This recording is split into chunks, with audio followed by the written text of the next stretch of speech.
a promise we made in the Declaration of Independence, that we are each endowed with the right to liberty and the pursuit of happiness.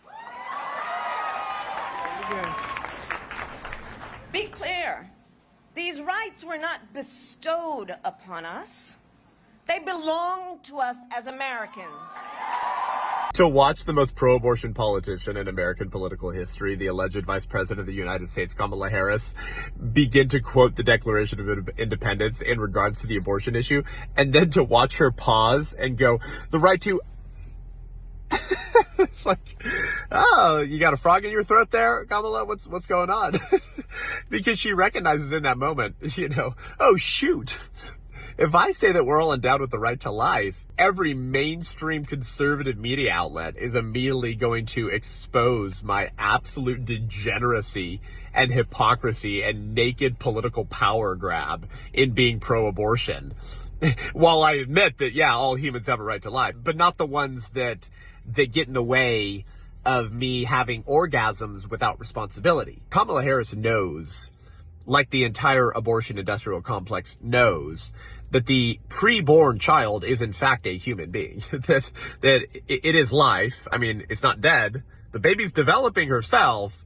It's got all the DNA from the moment of conception. The gender is determined at birth. The abortion industry has known this for decades.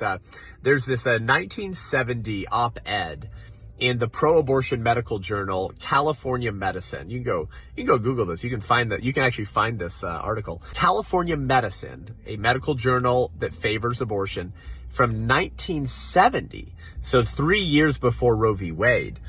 And here's what they said, just to prove that these people like Kamala Harris have known for their entire lives that the preborn child is a human being.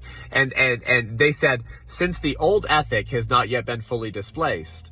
What's the old ethic? The Judeo-Christian worldview. Since the old ethic has not yet been fully displaced, it has been necessary to separate the idea of abortion from the idea of killing, which continues to be socially abhorrent. The result has been a curious avoidance of the scientific fact, which everyone really knows, they said, that human life begins at conception and is continuous, whether intra or extrauterine, until death.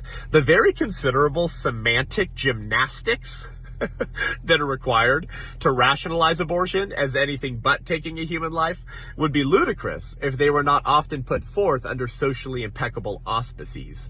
It is suggested that this schizophrenic sort of subterfuge is necessary because while a new ethic is being accepted, the old ethic has not yet been rejected. End quote. California Medicine Pro-Abortion Journal from 1970.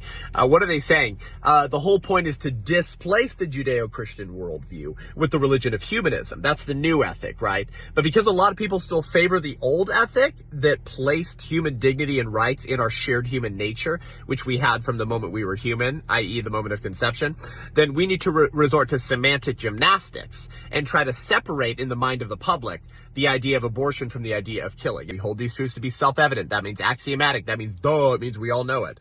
That we're endowed by our creator. There's the appeal to a higher power, of whom Kamala Harris does not believe in, with certain inalienable rights that can't be taken away from you. And that among these are firstly the right to life, the one that she intentionally drops and jumps straight to the right to liberty.